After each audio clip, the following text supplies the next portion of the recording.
სამშენებლო სფეროში ერთ-ერთი ყველაზე გავრცელებული შეცდომაა მოსაზრება, რომ რაც უფრო მეტ არმატურას ჩავდებთ კონსტრუქციაში, მით უფრო მტკიცე იქნება ის. რეალურად ეს ასე არ არის.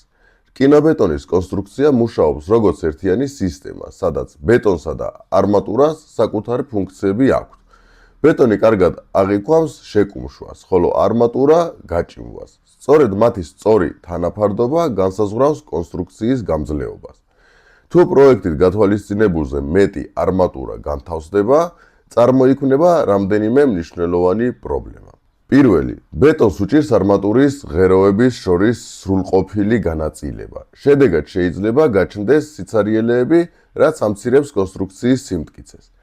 მეორე, შთულდება ბეტონის ვიბრაცია. როდესაც ბეტონი სათანადოდ არ იკუმშება, მისი ხარისხი მნიშვნელოვნად უარესდება.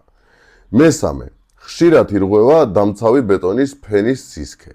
ეს კი ზრდის არმატურის კოროზიის რისკს და ამცირებს კონსტრუქციის ექსპლუატაციის ვადას.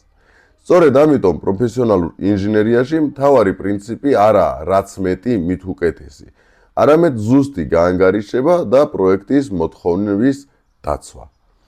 კარგი კონსტრუქცია არ არის ის, სადაც ბევრი არმატურაა. კარგი კონსტრუქცია არის ის, სადაც ბეტონი და არმატურა სწორად დაანგარიშებული და სწორად შესრულებულია. დიდი მადლობა ყურადღებისათვის, გამოიწერეთ ჩვენი გვერდი, აქ ვსაუბრობთ მშენებლობაზე მარტივი ენით, რაც შეეხება ჩვენთან თანამშრომლობას, გამოგვიგზავნეთ თქვენი პროექტის PDF ფაილი და გამოგიგზავნით ჩვენი სერვისის ღირებულებას.